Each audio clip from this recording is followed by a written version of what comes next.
الحمد لله والصلاة والسلام على رسول الله وعلى آله وصحبه ومن والاه. أما بعد، أيها الإخوة الكرام، نلتقي وإياكم في هذه الليلة المباركة، وليلتنا هذه هي 18 من شهر شعبان لعام 46 و400 وألف للهجرة، الموافقة ل16 من شهر فبراير لعام 25 و2000. كعادتنا في الليالي الاثنين نحكي ونسرد أخبار خيار الناس بعد الأنبياء والمرسلين، أعني بهم أصحاب رسول الله صلى الله عليه وسلم ورضي الله عنهم أجمعين.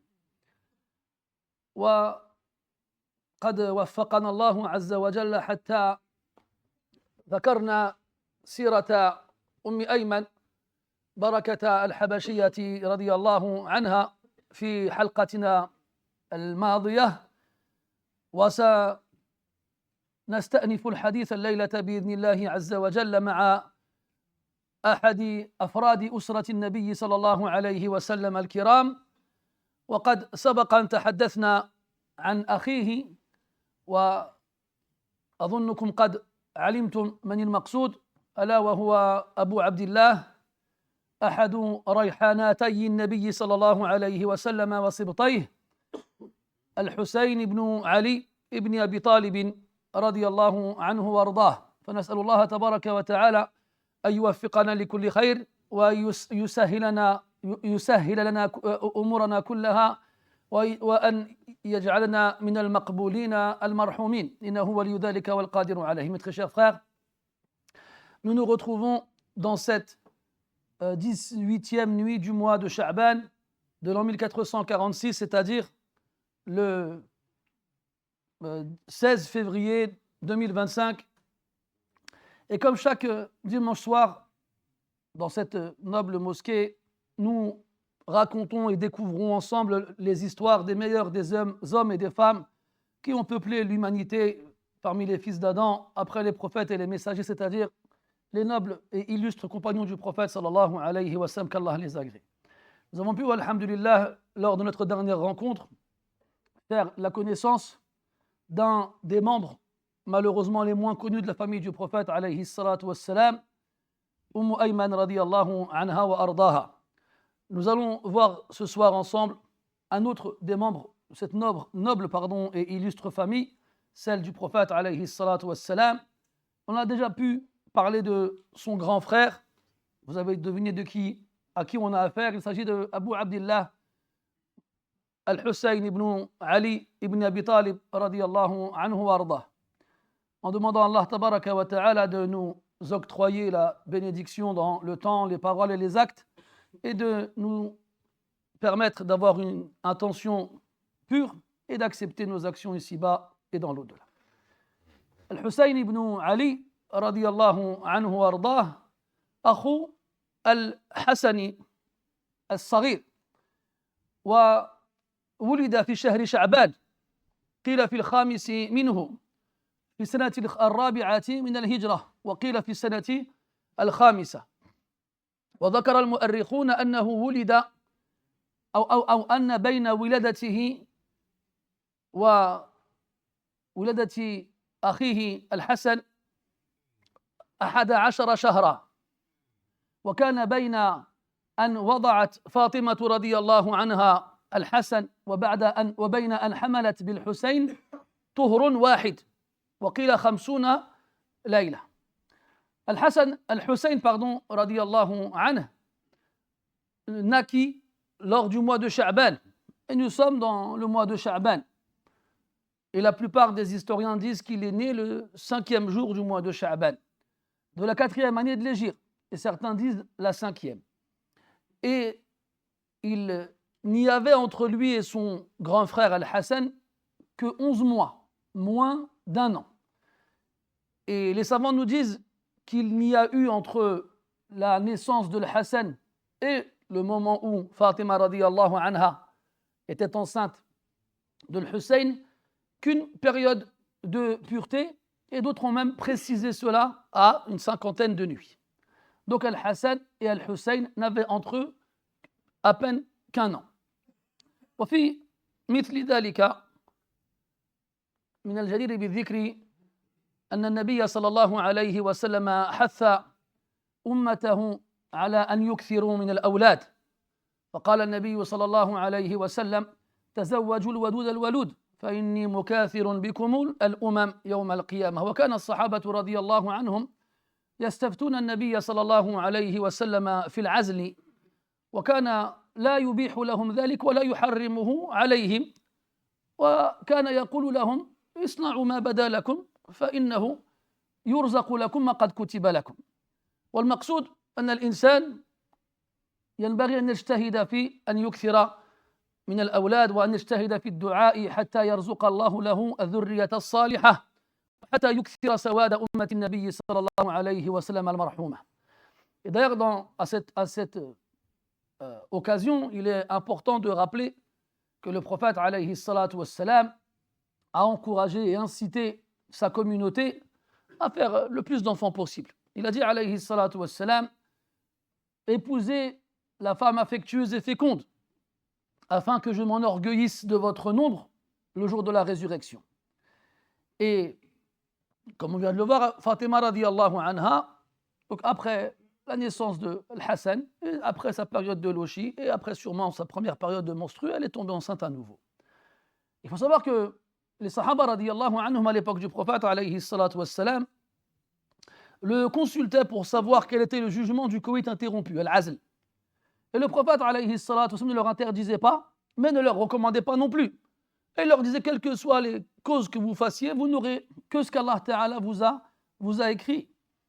Et les Sahaba radiyallahu anhum donc s'efforçaient d'avoir le plus d'enfants, comme le prophète leur a demandé alayhi as-salatu wassalam. Wa yahsunu an yakuna bayna al-awlad hawlan kamilan, kama jaa bidhalika النص القرآني: والوالدات يرضعن أولادهن حولين كاملين والغالب أن المرأة إذا أرضعت ولدها لم تحمل. هذا على سبيل الأغلبية وليس على الإطلاق. Et il est par certains savants recommandé de ne laisser entre les enfants que 2 ans. 2 ans entre les enfants, entre la naissance des enfants. Il se base là-dessus sur le verset où Allah tabaraka wa ta'ala dit que la période la plus longue d'allaitement, la période complète, est de 2 ans. 2 années complètes où la mère allaitera son enfant pour qu'il soit sevré totalement. Et en général, lorsqu'une femme allaite, elle ne tombe pas enceinte. Et donc l'allaitement est entre guillemets, un moyen de contraception naturel, même s'il existe des fois des exceptions. Al-Muhim, donc il est important de prendre cela en compte et de ne pas se laisser influencer par certaines mentalités qui nous font croire qu'avoir des enfants c'est difficile, etc., etc. Wallahi la nadri in قدر علينا أن ندخل الجنة بأي سبب سندخلها ولعل الله تعالى أن يجعل في أصلاب أحدنا رجلا صالحا أو امرأة صالحة تدعو لنا بعد مماتنا وبهذه الدعوات نكون من أهل الجنة. لا ندري والله. Wallahi mes frères, on ne sait pas si Allah il a voulu qu'on fasse partie des gens du paradis, par quelle cause on y entrera. Et il est possible qu'Allah tabaraka wa ta'ala ait décidé que dans les entrailles de l'un d'entre nous viendra au monde un homme pieux ou une femme pieuse qui après notre mort s'efforcera de penser à nous dans ses supplications, et par ce biais-là on rentrera au paradis. Comme dans le hadith, les gens ils arriveront le jour du jugement devant Allah Azza wa Jal et ils trouveront des montagnes de hasanat et ils diront: Ya Rabbi, lam na'mal hadha kullah, on n'a pas fait tout cela. Bimadha adrakna hadha kullah, comment est-ce qu'on a eu tout ça? Et on leur répondra: Bistighfari waladikuma lakuma. Et on leur répondra: c'est par la demande de pardon de vos enfants que vous avez obtenu tous ces biens-là. Al-Muhim. من المعلوم أن أولاد النبي صلى الله عليه وسلم من الذكور ماتوا كلهم في سن صغير وهم صغار، والنبي صلى الله عليه وسلم بالإضافة إلى كونه جد أولاد فاطمة، فكان ينظر إليهما بنظر الأبوة وكان يحبهما حبا شديدا كما تحدثنا عن ذلك لما تعرضنا لحياة الحسن رضي الله عنه. On a vu ensemble que le prophète alayhi salatu wassalam a eu 3 fils et que ces 3 fils sont morts en bas âge et que le prophète alayhi salatu wassalam a éprouvé de la tristesse à la mort, notamment du dernier. Il a pleuré et ses compagnons radiyallahu anhum se sont étonnés de le voir pleurer. Il a dit innaha rahmatun, c'est une miséricorde. Il a même dit innal qalba la yahzan wa innal ayna la tadma' wa la naqulu illa ma yurdi rabbana wa inna ala firaqika ya Ibrahim la mahzunun. Il a même dit alayhi salatu wassalam que le cœur s'attriste et que les larmes coulent et nous ne disons que ce qui satisfait notre Seigneur et nous sommes certes tristes de devoir supporter ta séparation, ô Ibrahim. Donc il a vraiment été triste de perdre ses enfants, alayhi as-salatu wassalam. Et quand donc sa fille, qui est d'ailleurs la seule qui a survécu parmi ses enfants, et la seule qui était vivante lorsque lui mourut, alayhi salatu wassalam, donc lorsqu'elle a eu des enfants et qui plus est des garçons, le prophète, alayhi salatu wassalam, en plus du fait qu'il soit leur grand-père, les regardait encore avec un regard de père, heureux de voir de son vivant sa descendance, et notamment des garçons, après que les siens moururent en bas âge. C'est pour cela que le prophète, alayhi salatu wassalam, leur témoignait énormément d'affection et d'attention et de tendresse, et a fait de son comportement avec ses petits-enfants une leçon et une morale pour tous les pères qui viendront après lui et qui s'attacheront à sa tradition. Et on a vu de nombreux exemples du prophète alayhi salatu wassalam avec Al-Hassan radiyallahu anhu.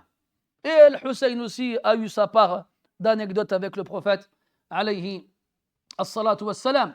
فقال في حقهما هما ريحانتي من الجنة من الدنيا وقال إني أحبهما فمن أحبهما فقد أحبني ومن أبغضهما فقد أبغضني وقال إني سلم لمن سالمتم وحرب لمن حاربتم وما أشبه ذلك. Et il a dit des paroles qu'on a déjà vues ensemble, les concernant tous les deux, comme quoi ils étaient sa réjouissance ici-bas, Al-Hassan ou Al-Hussein.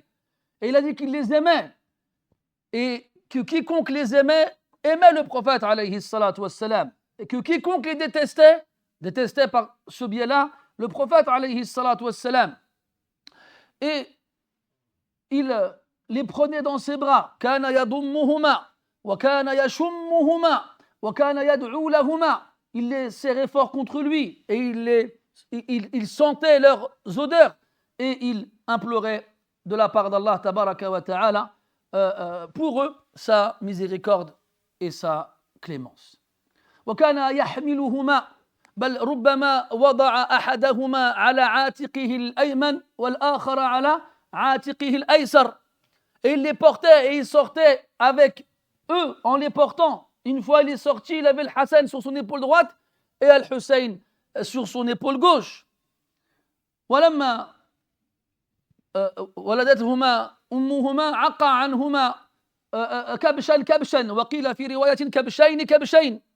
Et quand ils sont venus au monde, c'est lui qui s'est occupé du sacrifice, qui est légiféré après la naissance de l'enfant. Et il a sacrifié pour chacun d'entre eux 2 béliers, et dans une version, 1 bélier chacun.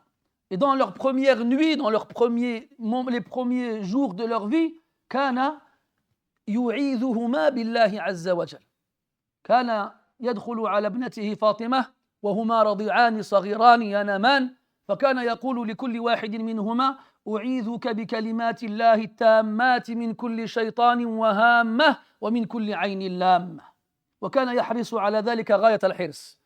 Et aussi le prophète alayhi salatu wassalam, dans leur première nuit, dans les premiers moments de leur vie, allait souvent visiter sa fille Fatima radiyallahu anha au moment où elle allait les coucher, et il faisait des du'as où il demandait à Allah Ta'ala de les protéger.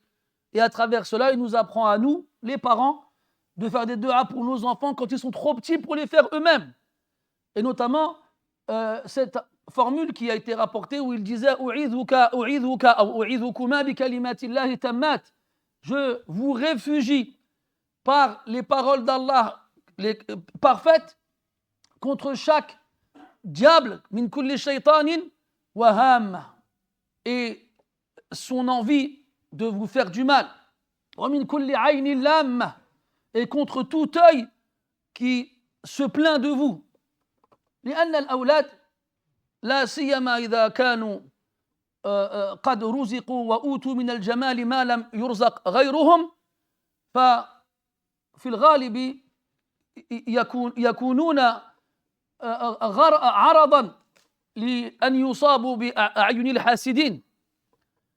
Pourquoi? Parce que les enfants, quand ils sont très beaux et qu'ils ont une beauté assez particulière qui n'est pas donnée à tout le monde, eh bien, ils ont tendance à attirer les regards et notamment à être attirés par les envieux et donc le mauvais œil.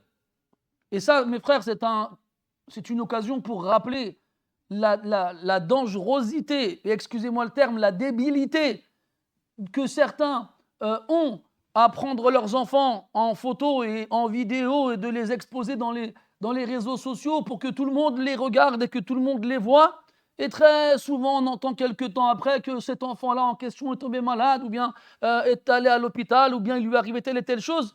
يا إخواني قال النبي صلى الله عليه وسلم العين حق وكانت عادة العرب قديما أن يحلقوا جزءا من رؤوس الصبيان ليشوهوا صورهم حتى لا يصابوا بالعين وهذا إلى عهد قديم لم يكن معمولا به كان معمولا به في بلداننا الكثيرة. D'ailleurs, sachez que parmi les habitudes des Arabes, les ancestrales, quand les enfants étaient très petits, eh bien, ils leur rasaient une partie de la tête et ils leur en laissaient une autre. Ils leur rasaient la tête, ils laissaient juste des cheveux sur le bout dans l'extrémité du crâne et des fois ils leur laissaient une couette. Et pourquoi ils faisaient ça? Ils faisaient ça pour les enlaidir, pour ne pas que les gens les regardent en disant « oh, ils sont beaux ».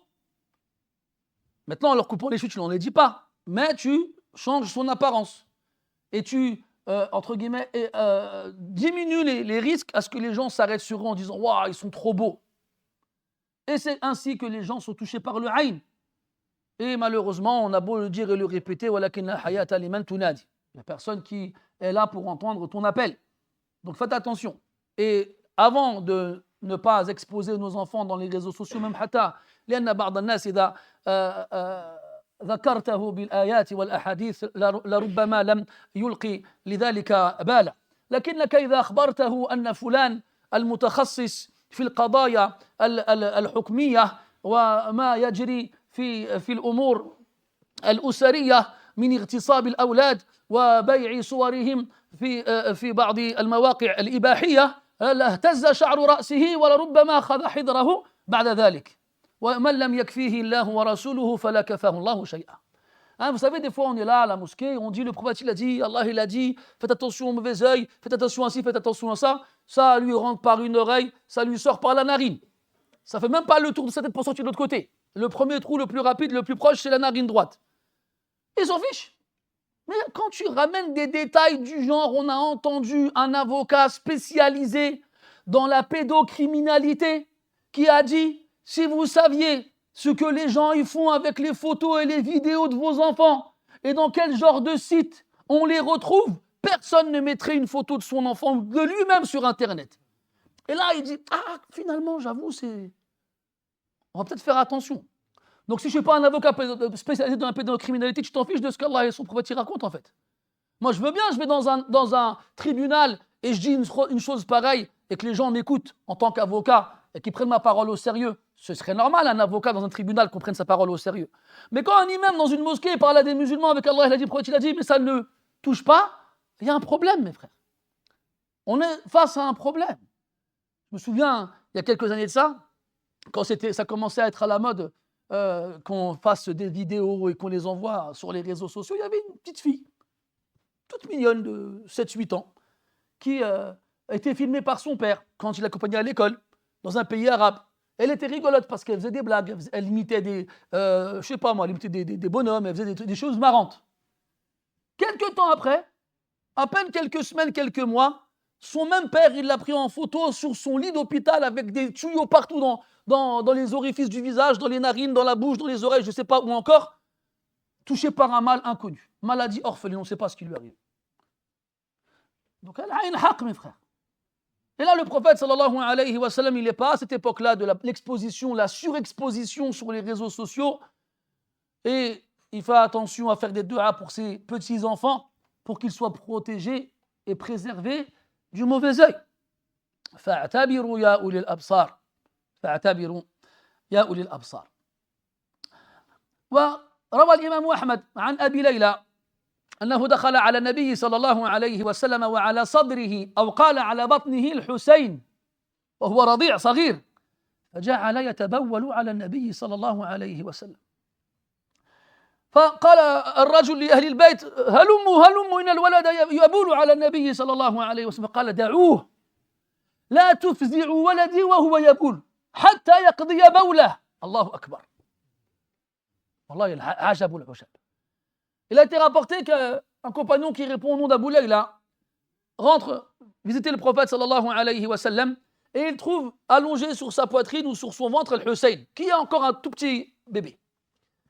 Et là, Al-Hussein se met à uriner, akramakumullah. Et là, Abu Layla, il est effrayé par ce qu'il voit, il interpelle les gens de la maison en leur disant venez, enlevez le petit, il est en train d'uriner sur le prophète alayhi salatu wassalam.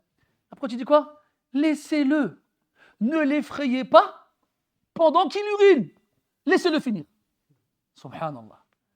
كما فعل مع هذا الأعرابي الذي دخل المسجد ولا علم له بأحكام المسجد فدخل المسجد والناس يصلون فوصل في وسط المسجد وجعل يتبول فهم الصحابة به وأرادوا أن يفعلوا به الأفاعيل فقال النبي صلى الله عليه وسلم لهم دعوه. وقد ثبت في الطب الحديث أن إيقاف المتبول حالة تبوله ينتج ضررا في جهاز تناسله. Et ça nous rappelle ce hadith où un homme est rentré dans la mosquée et un bédouin qui ne connaît rien des règles de la mosquée rentre dans la mosquée, les gens sont en train de prier, le prophète il est présent, alayhi salam, et en arrivant au milieu de la salle principale, il se met à uriner. Et dans une version du hadith, il s'est mis dans un coin de la mosquée. Alors les sahaba radiyallahu anhum, le voyant agir ainsi, se sont mis en colère et ils ont voulu l'attraper, le sermonner, le gronder. Après, tu leur as dit quoi? Laissez-le, ne l'interrompez pas pendant qu'il urine. Ajib. Et d'ailleurs, il a été prouvé dans la science, dans la médecine contemporaine, que couper quelqu'un pendant qu'il urine peut avoir des méfaits sur son appareil génital. Al-Muhim, là le prophète alayhi salatu wassalam, il accepte, il laisse le petit uriner sur lui. وجاء في الحديث أن بول الصبي إذا لم يزل يرضع خفيف النجاسة يكفي أن يرش على الموضع الذي أصابه البول بالماء ليطهر. Et il a été rapporté dans la sunna que l'urine du petit garçon, je précise, pas de la fille, du petit garçon, lorsqu'il allaite encore et ne mange pas autre chose, ne s'alimente pas autrement qu'avec le lait maternel, son urine est d'une impureté mineure. C'est-à-dire que lorsqu'elle souille quelque chose, il suffit de faire gicler dessus un peu d'eau pour que ce qui a été souillé par cette urine-là soit à nouveau pur. وكذلك جاء في الحديث أن النبي صلى الله عليه وسلم كانت له بغلة تسمى الشهباء وقيل دلدل وكان النبي صلى الله عليه وسلم يركب عليها ويجعل قدامه الحسن وخلفه الحسين. ومن العجيب في استنباطات العلماء والفقهاء أنهم أخذوا من هذا الحديث جواز ركوب البغلة بثلاثة أشخاص. Et il a été rapporté que le prophète, alayhi salatu wassalam, se déplaçait dans la ville, dans sa ville, sur sa mule, qu'on appelle la shahba, ou bien Duldul, une des deux, car il en avait deux. Et il faisait monter avec lui ses petits-enfants. Il mettait Al-Hassan devant lui et Al-Hussein derrière lui. Et il avançait ainsi au milieu de sa ville. والبغلة ليست مطية الكبراء والعظماء وإنما هي مطية البسطاء والفقراء لكن النبي صلى الله عليه وسلم سيد المتواضعين ولو أراد أن يركب أحسن وأعظم المطايا وأفخارها لفعل ذلك بدون تكليف ولا مشقة لكنه أراد في ذلك أن يعلم أمته التواضع وكذلك أراد أن يعلم أمته أن الرجل الكبير لا يمنعه أن يخرج وأن يركب أمام الناس مع أولاده الصغار أو أحفاده الصغار. Et parmi les déductions étonnantes des savants dans ce genre de texte, c'est qu'ils ont déduit un jugement, une règle juridique. C'est qu'il n'y a pas de mal à monter à plusieurs sur une monture. Même une monture comme une mule. La mule qui est l'hybride du cheval et de l'âne, akramakumullah. Et kadhalika, le prophète, alayhi salatu wasallam, s'il avait voulu, il n'avait qu'à le demander pour monter les plus belles des montures et les plus imposantes, comme le faisaient les gens puissants à son époque. Car la mule n'est pas la monture des gens puissants, c'est la monture des gens simples. Et le prophète, à travers cela, alayhi salatu wassalam, il veut nous apprendre la modestie et à ne pas ressentir d'orgueil. Car on peut dire ce qu'on veut, mes frères. Vous savez, min asma'i al-faras al-khayl. Wal-khayl mushtaqun min al-khuyala. Wal-khuyala ma'nahu الكبر لأن الإنسان إذا ركب مطية فخمة وضخمة وعظيمة جعل يشعر بالعظمة في نفسه ويؤديه ذلك إلى أن يتكبر على الناس أما إذا ركب الحمار أو البغل فلا يشعر بشيء من ذلك. Vous savez, les Arabes ils donnent plusieurs noms aux chevaux, al-hisan, al-faras ou encore al-khayl. Et le mot khayl on le retrouve dans le Coran. Et le mot khayl, il désigne les chevaux les plus distingués et les meilleurs dans leur façon de se déplacer. Wal khaylil musawwama dans le verset de Ali Imran. Et le mot khayl en arabe, il tire son origine du mot khuyala. Et al-khuyala est un des noms de l'orgueil. Et on appelait ce genre de chevaux khayl parce qu'en général, celui qui le monte finit par ressentir de l'orgueil. Ça a un impact sur toi. Mon frère, si tu as connu l'époque des Renault 5, des 205, verre bouteille, décapotables, ou bien des petites voitures Clio, Twingo et tout ça, quand c'est la Hassan, quand tu es en mode étudiant et que tu n'as pas beaucoup d'argent pour t'acheter une grosse voiture. Donc tu galères, tu achètes une voiture à 1000 euros, 1500 euros, et tu roules avec taqdil gharad, comme on appelle. Fais l'affaire. Puis tu travailles, tu mets l'argent de côté, et Rabbi ftah lek abab al-rizq, Allah t'ouvre les portes de la subsistance, et tu as suffisamment d'argent, tu peux t'acheter une voiture à 10 000 euros. Et là, quand tu rentres dans ta première BM, dans ton premier Merco, c'est plus la Clio et la Twingo. Quand tu mets la clé dedans, et que tu vois le sigle BM sur le volant, tu t'arrêtes à un feu rouge, tu regardes les gens. T'attends qu'ils te regardent. Quand tu avais un Twingo, tu étais comme ça, tu regardais que le feu rouge. Ça nous change, mes frères. Qu'on le veuille ou non, ça nous change. Tu ne peux pas dire celui qui est dans une grosse voiture, une voiture qui a de la valeur. Je ne dis pas que ce n'est pas bien, c'est bien. Allah yarzuqkum jami'an les sayat lati turidoun. Mais ça change. Ça change les gens. C'est pas pareil. Ça marche avec la voiture, ça marche avec n'importe quelle monture. Celui qui monte un âne, il n'est pas comme celui qui monte un cheval. Et le prophète, alayhi salatu wassalam, s'il avait voulu le meilleur des chevaux, il n'avait qu'à le demander, il l'aurait eu. Mais il préférait se déplacer sur une mule, sur un âne. comme les gens simples. Il a été rapporté dans le hadith que le prophète leur a dit, le hadith de Uqba ibn Amr radiyallahu anhu, Inna Allah awha ilayya an tawada'u, fala yabghi ahadun ala ahad, wa la yafkhar ahadun ala ahad.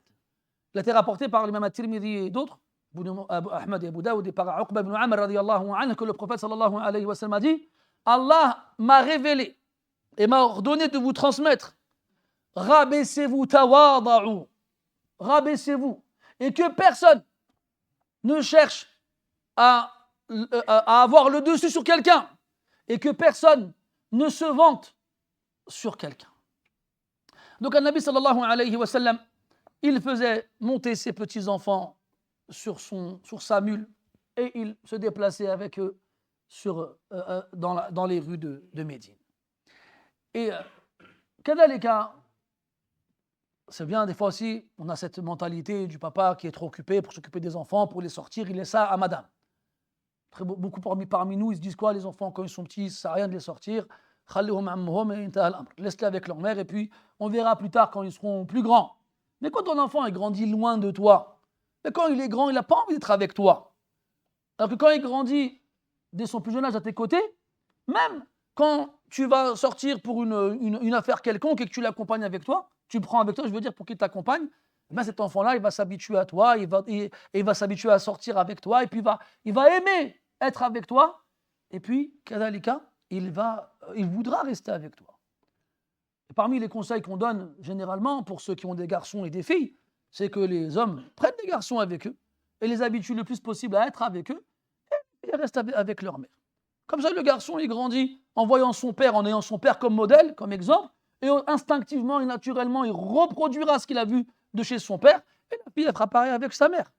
Mais aujourd'hui, malheureusement, al-shababu qad takhannath, al-mudhakkar kal-mu'annath, in aqsamtu lastu ahnath, ahin alfu ah. Aujourd'hui, les jeunes se sont efféminés. On ne sait plus où est le garçon de la fille. Et si je jurais sur ce que je viens de dire, je n'aurais pas menti.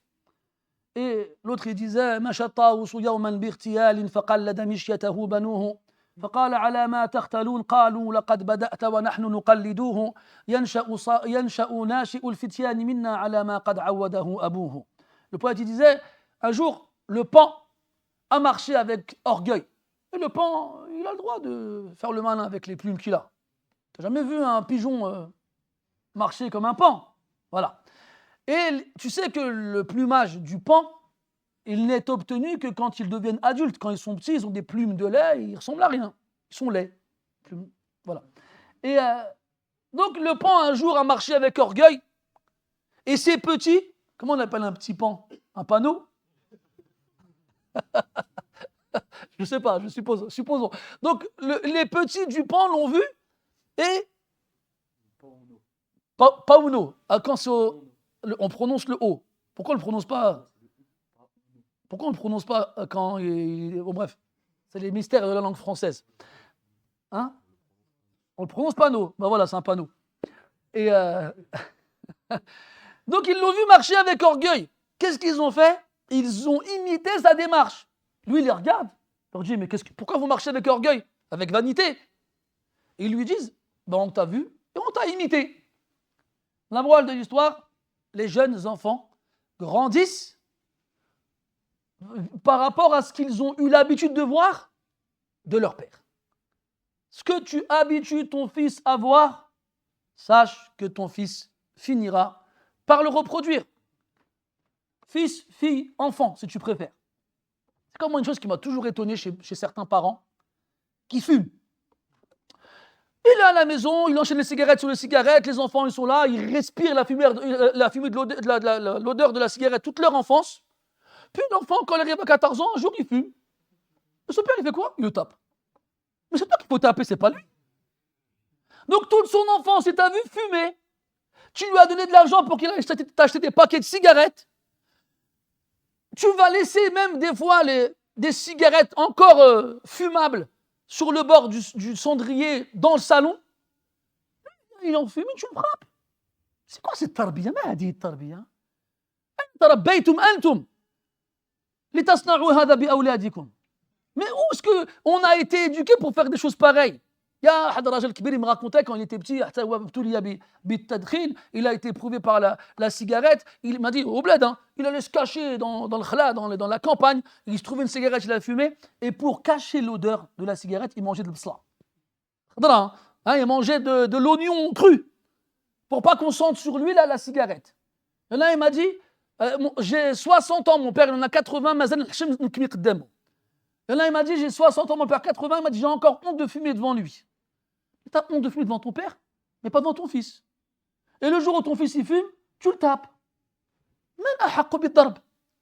Qui mérite plus d'être tapé entre toi et lui, billah alayk? Wallahi, fantabihu ya ikhwani min hada. Soyons avertis de cela et ne tombons pas dans cette erreur, cette très, très fâcheuse erreur. Rouya, أن النبي صلى الله عليه وسلم كان يلاعب الحسين ومن أجمل ما وقفنا عليه أنه كان يدلع له لسانه فيرى الصبي حمرته فيهش إليه يعني يثب عليه مسرورا فرحا. Parmi les hadiths vraiment très beaux qu'on a pu trouver dans la relation que le prophète sallallahu alayhi wa sallam avait avec ses petits-enfants, comme on a pu le voir la dernière fois avec le Hassan, c'est que le prophète, une fois, il était avec ses compagnons radiyallahu anhum. وبينهم رجال يعني مشهورون في قبائلهم معظمون ومكرمون. Il y avait parmi eux des hommes qui venaient se convertir à l'islam et qui étaient très, très réputés et très appréciés dans leurs tribus respectives. Et le prophète sallallahu alayhi wa sallam, il voit le Hussein et qu'est-ce qu'il fait? Il lui sort sa langue. Il lui tire la langue. Et le Hussein, en voyant la rougeur de la langue du prophète sallallahu alayhi wa sallam, il est tellement submergé par la joie qu'il lui saute dessus, devant tout le monde. أترى نفسك تفعل مثل هذا وبين أقرانك وأصحابك? Est-ce que toi tu ferais une chose pareille avec tes amis et tes proches? Nous on le fait. Nous on fait ces choses-là avec nos enfants. Mais il n'y a pas de ça très longtemps, ou bien certaines personnes ils vont se dire ça ne se fait pas devant mes amis, il faut que je garde une certaine image, il faut qu'ils me respectent, je ne vais pas tirer la langue à mon petit enfant alors qu'il a que quelques mois ou un an, ou non, ils vont plus me respecter après. Mais des fois, Akhil Aziz, c'est en faisant des choses comme ça que les gens vont te respecter encore plus. Et toi, qu'est-ce que tu veux? Mada tabtari, qu'est-ce que tu recherches? Tabtari أن تقتدي بسنة النبي صلى الله عليه وسلم التي أمرت بالاقتداء بها أم أن يحترمك الناس فيما لا احترام فيه. C'est quoi que tu recherches en fait? C'est quoi ton intention, ton objectif? C'est de suivre la tradition du prophète alayhi salatu wassalam, celle qu'on t'a ordonné de suivre, ou de faire des choses pour que les gens te respectent alors qu'il n'y a rien de respectable dans cela. Qui a dit que montrer de la dureté et de la distance avec des enfants était respectable? Ce genre de choses n'est respectable que chez les gens irrespectueux. Et de telles personnes ne méritent pas qu'on cherche leur respect. المهم كان النبي صلى الله عليه وسلم يفعل هذا مع الحسين وغير ذلك مما يطول ذكره. Quand il faisait ces choses-là et d'autres choses qu'on a déjà évoquées lorsqu'on a parlé de Hassan رضي الله عنهما.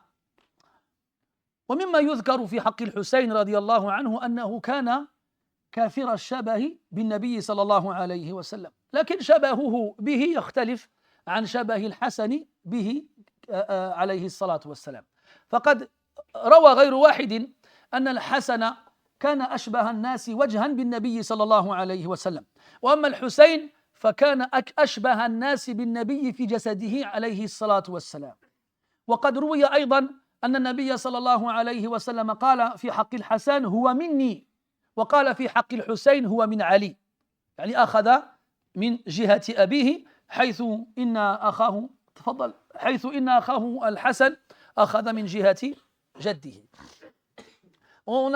Parmi les choses qu'il est aussi importante à citer, c'est que le Hussein radiyallahu anhu faisait partie de ceux qui ressemblaient le plus au prophète alayhi salatu wassalam. Et on a vu précédemment que le Hassan radiyallahu anhu lui ressemblait aussi.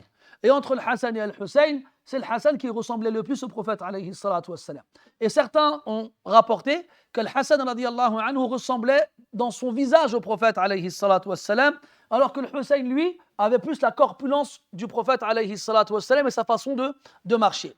Il a même été rapporté que le prophète a dit sallallahu alayhi wa sallam que le Hassan, il a pris de lui dans sa ressemblance et que Al-Hussein a pris de son père Ali radiyallahu anhu wa ardah.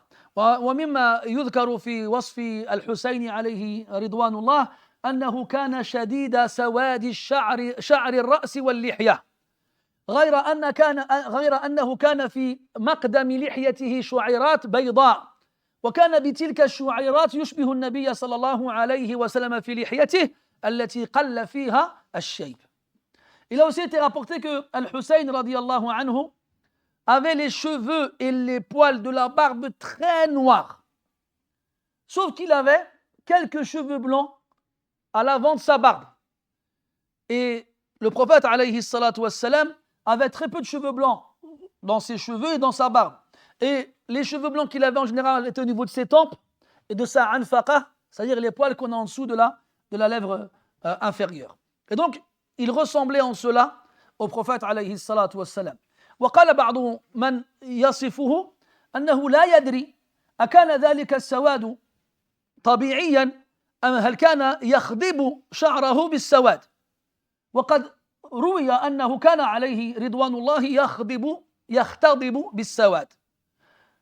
Et il a été rapporté par ceux qui l'ont décrit physiquement qu'il ne savait pas si la noirceur de ses cheveux et des poils de sa barbe était naturelle ou si il se teignait avec la couleur noire. D'ailleurs, il a été rapporté qu'il se teignait les cheveux à la couleur noire. ولكن ورد في الحديث أن النبي صلى الله عليه وسلم أمر عفوا ذا الشيب بأن يصبغ شعره ونهى من رغب في الصبغ أن يصبغ شعره بالسواد.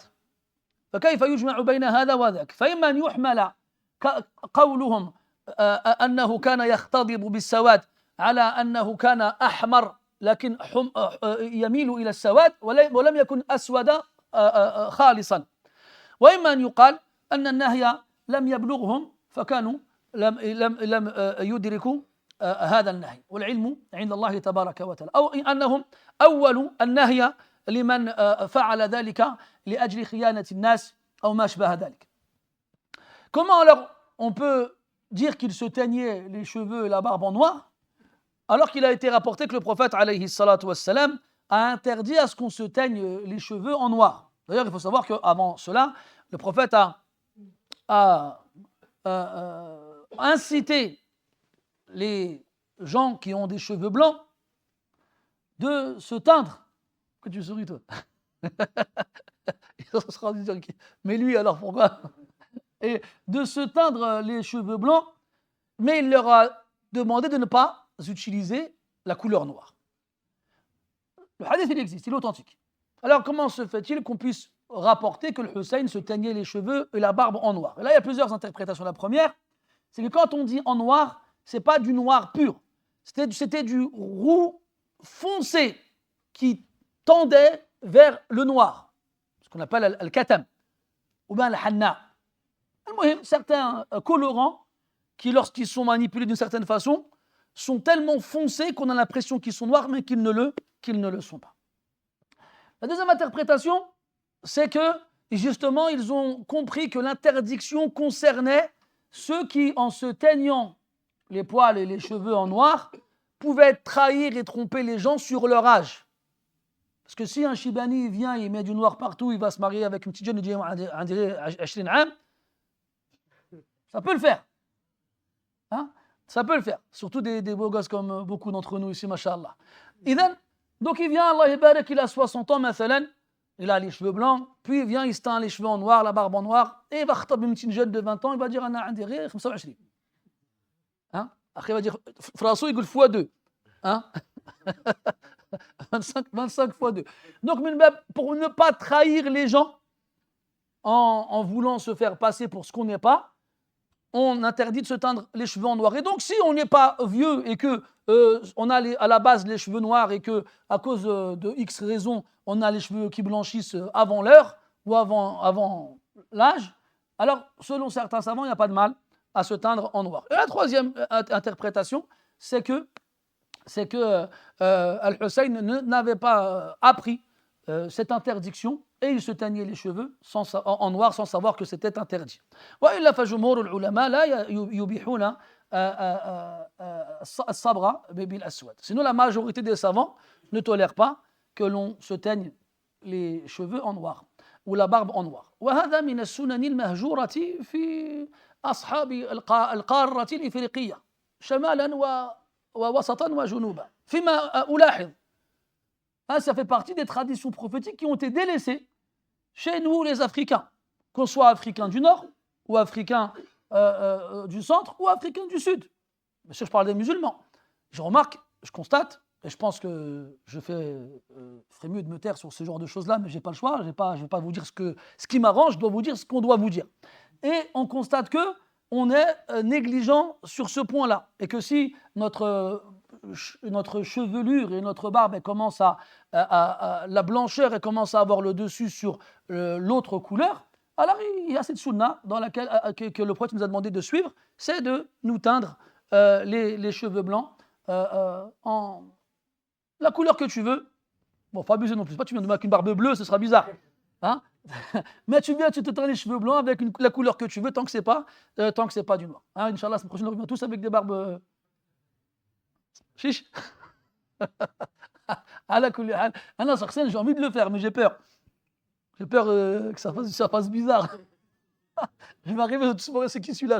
Pourquoi il s'assoit ici, celui-là? Ala kulli hal. Inch'Allah, on met la niya, puis on verra, Inch'Allah. Ala kulli hal. Donc, c'est une sunna mahjoura. Et إذا أميتت السنة جاء في الحديث أن من وإن كان في سنده ضعف أن من أحيا سنة قد أميتت كان مع النبي في الجنة عليه الصلاة والسلام. Il y a un hadith qui est rapporté, même si dans sa chaîne de transmission il y a une faiblesse, c'est que celui qui fait revivre une de ces traditions qui a été délaissée jusqu'à ce qu'elle meure, il sera avec lui au paradis. Donc ça, c'est pas la motivation ultime pour passer le cap à un Mahdi. Hein? Inch'Allah, la semaine prochaine, vous allez voir que des jeunes, machallah, à la mosquée.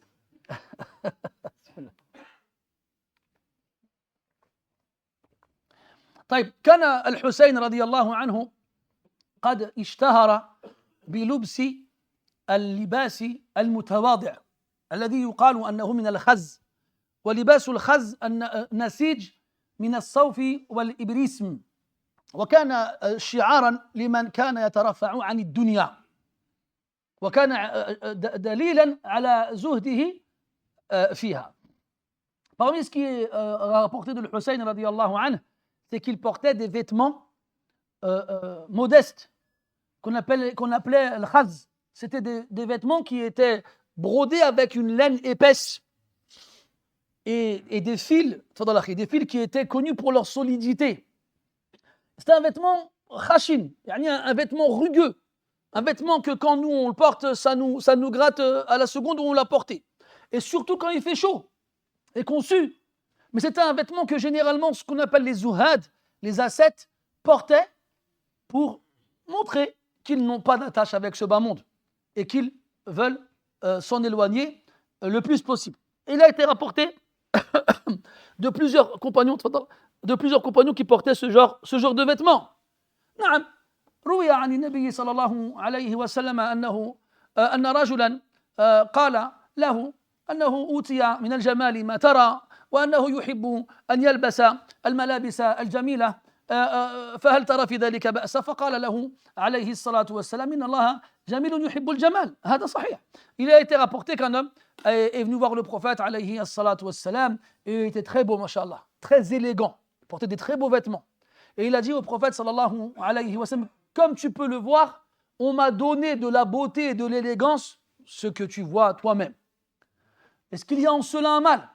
Tu lui as dit non. Il lui a dit non. Il lui a dit Allah, il est beau et il aime la beauté. Il n'y a pas de mal à bien s'habiller et à porter des beaux vêtements, la haraj. Voilà qu'il ne faut pas en faire une priorité. Il ne faut pas en faire une préoccupation, comme le font malheureusement beaucoup de gens. يقول الله تبارك وتعالى يا بني آدم قد أنزلنا عليكم لباسا يواري سوآتكم وريشا ولباس التقوى ذلك خير. Allah il dit dans le Coran, ô fils d'Adam, nous avons fait descendre sur vous un vêtement qui couvre votre nudité et vous embellit. Mais le vêtement de la piété est meilleur. وَلِبَاسُ التَّقْوَى ذَلِكَ خَيْرٌ. Comme il disait le poète, لَإِنْ لَمْ يَلْبَسِ الْمَرْءُ لِبَاسًا مِنَ التُّقَى تجرد عريانا وإن كان كاسيا ولو كانت الدنيا تدوم لأهلها لكان رسول الله حيا وباقيا ولكنها تفنى ويفنى نعيمها وتبقى الذنوب والمعاصي كما هي. Il disait, Abu al-Atahiya rahimahullah, si l'être humain ne porte pas le vêtement de la piété, il sera déshabillé le jour de la résurrection, même s'il était ici-bas le mieux habillé. Et comme vous le savez, on sera ressuscité le jour de la résurrection, sans chaussures, ni vêtements, et incirconcis. Et que les gens seront vêtus les uns après les autres en fonction de leur piété ici-bas. Plus tu étais pieux ici-bas, plus tu feras partie des premiers à recevoir des vêtements pour couvrir ta nudité ce jour-là. Et l'inverse aussi est réel. Celui qui a été préoccupé ici-bas par son apparence, jusqu'à ne chercher qu'à ébahir les regards des gens avec son élégance, fera partie des derniers à être couverts de leur nudité le jour de la résurrection.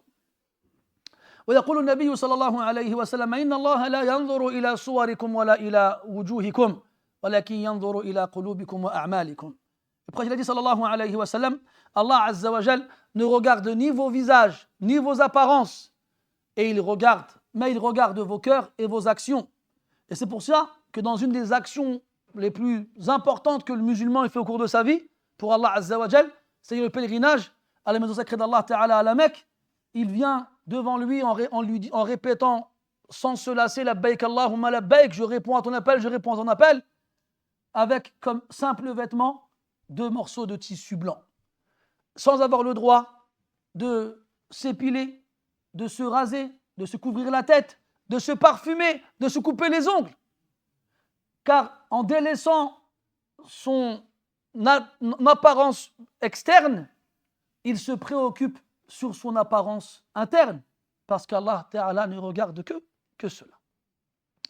Al-Muhim, on a dit que donc que Al-Hussein radiyallahu anhu kana yalbasu al-khazza min ad-dunya al-khazza min al-thiyab taraffu'an 'an ad-dunya. وكان الحسين رضي الله عنه من علماء الصحابة، وعده ابن القيم رحمه الله تعالى في إعلام الموقعين من الفقهاء المقلين للفتيا. Et Hussein radiallahu anhu faisait partie des savants chez les compagnons du prophète alayhi salatu wassalam. Même si il ne l'a connu que très peu, car comme il est né à la 4e année de l'Hégire, ou la 5e selon certains historiens, quand le prophète est mort alayhi salatu wassalam, il avait à peine 5 ou 6 ans.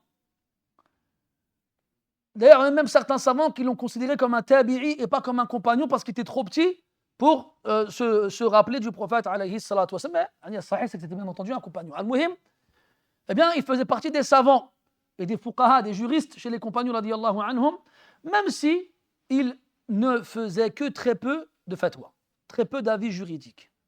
Et les ulama, ils ont donné à cela plusieurs